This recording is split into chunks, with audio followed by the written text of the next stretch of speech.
Salut les gars et bienvenue dans cette partie qui ne sera pas très longue, c'est une partie qui sera relativement courte. Ici, on a pour mission de créer le fichier des variables. En gros, on parle de quoi? Si on essaye de voir notre code et de voir ce qu'on a écrit jusqu'à présent, on se rend compte qu'on se répète à beaucoup d'endroits. Par exemple ici, si on revient ici au niveau du header et qu'on part au niveau de navigation, on va se rendre compte qu'ici, on est venu et on a écrit deux fois cette même couleur. Si on vient au niveau du bouton qu'on a traité tout à l'heure, c'était dans le banner, on a écrit la même couleur ici, on a écrit la même couleur et on a écrit la même couleur. Il se pose un problème, c'est que si demain ou après-demain, peut-être vous avez un client qui vous demande de concevoir un site, vous finissez de mettre cette couleur sur peut-être, je sais pas, on va dire 150 fichiers et que vous avez écrit ça peut-être 2000 fois ou 4000 fois ou bien même 50 000 fois. Si peut-être le client vous dit, non, je ne veux plus la couleur orange, mais je veux plutôt une couleur bleue, turquoise. Vous allez vous retrouver en train de devoir modifier à chaque fois le code. Et ce qu'on veut faire ici, c'est d'éviter ça. Donc, on va venir dans Composite, comme on a dit, on va créer un nouveau dossier et ce dossier, on va l'appeler Variables. Et dans le dossier Variables, on va créer un fichier qui sera variables.scss. Est-ce qu'on veut créer le fichier? Oui. Dans le fichier variable.scss, qu'est-ce qu'on va mettre? On va mettre principalement les éléments que lorsqu'on va vouloir changer dans l'ensemble de notre site, on aura simplement qu'à venir dans ce fichier et changer la valeur. Ensuite, quand le code va être compilé, ça va modifier la valeur dans tous les autres fichiers de notre projet. Donc pour faire simple, on va dire qu'on a les couleurs. Donc on va dire ici, on va mettre une ligne de commentaire, on dit colors variable. Et pour colors variable, par exemple, on va dire qu'on a une couleur qui va être $main color, comme pour dire couleur principale. Et cette couleur, ça sera du dièse FFA400. On va revenir dans screen.scss et on va charger ce fichier juste avant de commencer à charger les autres fichiers parce que vu que les autres fichiers ont besoin des variables pour fonctionner, il faudrait qu'on le mette en amont. On va donc mettre ici une importation. Dans Composite, on va chercher le Variables et dans le Variables, on va chercher le fichier Variables qui s'y trouve. On va enregistrer. Si on vient désormais dans notre header ici, on regarde, à cet endroit on a la couleur dièse FFA40, en fait la couleur orange. Cette couleur, on peut simplement l'enlever et dire ici qu'on veut utiliser désormais le $main color. On la charge. On sauvegarde, on va venir au niveau du banner ici et partout là où il y a cette couleur, on va la sélectionner et on va changer en disant $main color. On va venir au niveau du navigation. Est-ce qu'on a cette couleur? Oui, on a cette couleur également ici. On va la sélectionner à tous les endroits et on va juste mettre un $main color. On va enregistrer.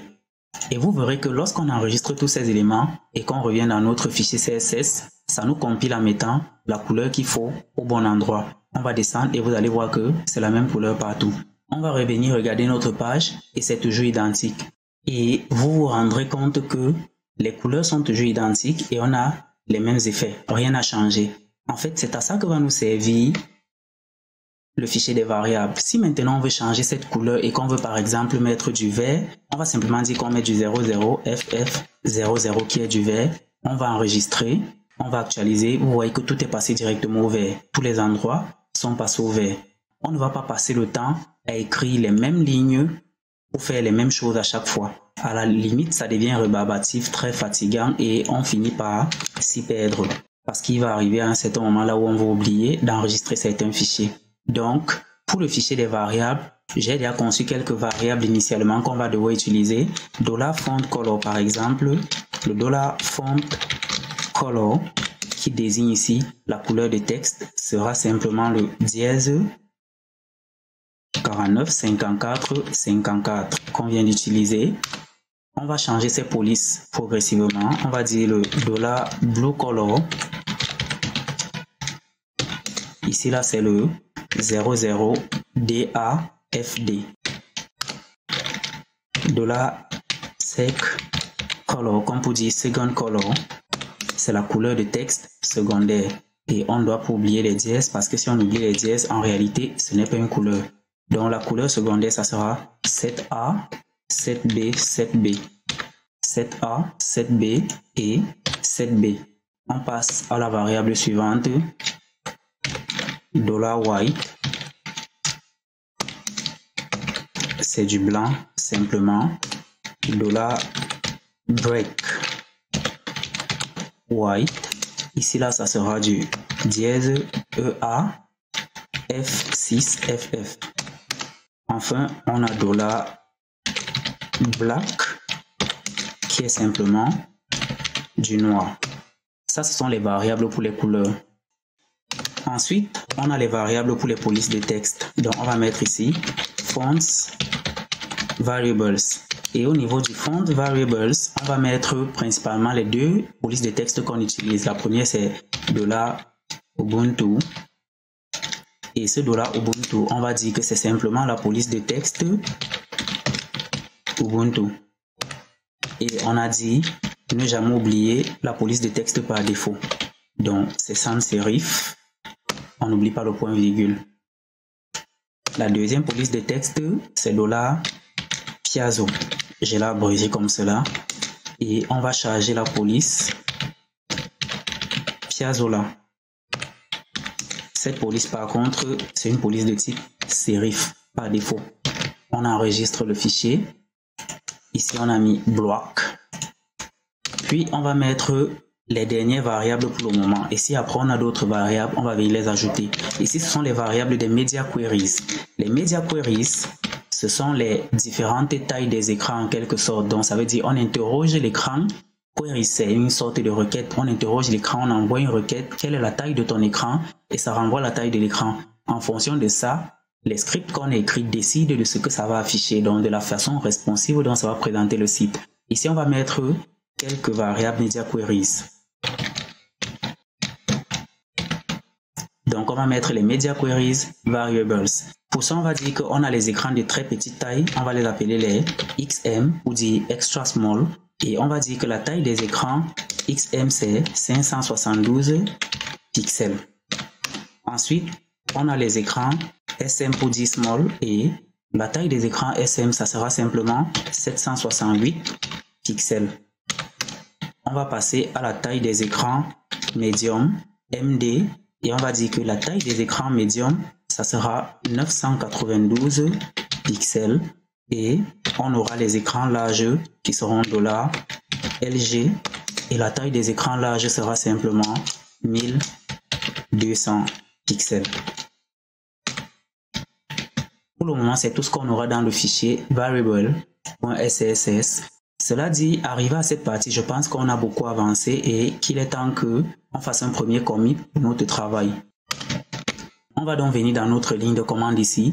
On va ouvrir une deuxième ligne de commande à côté. Pour ceux qui travaillent avec les lignes de commande extérieures, vous pouvez simplement ouvrir une deuxième ligne de commande et à l'intérieur, on va faire un git status. Pour ceux qui ne savent pas ce que signifie le git status, je vous renvoie à la section sur Git avant qu'on ne commence ce projet. On a parlé des différentes commandes. Donc, quand on tape le git status, il nous dit ici, pour le moment, il n'y a aucun commit. Ensuite, il nous dit, ces fichiers ont déjà été ajoutés pour être committés. Donc, on attend de les commit. Et ces fichiers-ci ont été modifiés durant le projet. Parce que vous savez, initialement, on avait ces fichiers, mais après, ils ont été modifiés. Quand on a commencé à faire les découpages, on a créé d'autres fichiers, on a fait des tests et tout. Ils ont été modifiés, vous voyez là, modified. Ensuite, on nous dit, ceux-ci par contre, ils n'ont même pas encore été ajoutés. Donc, pour le moment, on va ajouter tous nos fichiers. On ne va pas ignorer certains fichiers. On ne va pas mettre le git ignore. On va donc faire ici git add point.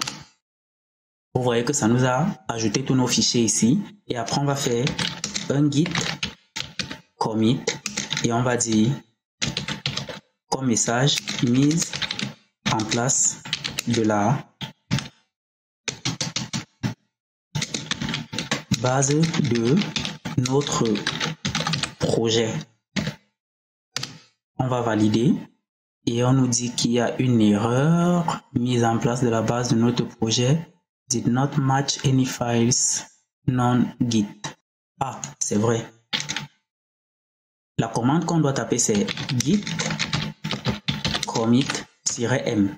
Le M signifie qu'on veut mettre le message et on a beau oublier ça, donc il y a eu erreur. On dit mise en place de la structure de base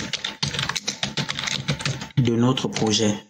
On va taper, on valide et vous voyez que ça a créé le commit, ça a ajouté tous les fichiers qu'il y a. Il y a tout un tas de fichiers qui ont déjà été ajoutés. On nous dit ici 56 fichiers. Et là, master root commit. Ça nous donne le numéro du hash associé et ça nous donne le nom du commit qu'on vient de faire. Donc, on va s'arrêter là dans cette partie et dans la prochaine partie, on va essayer d'évoluer un peu plus loin en enrichissant le fichier predefine.scss et en essayant de mettre d'autres éléments à notre projet. Je vous donne rendez-vous dans la prochaine partie, les gars.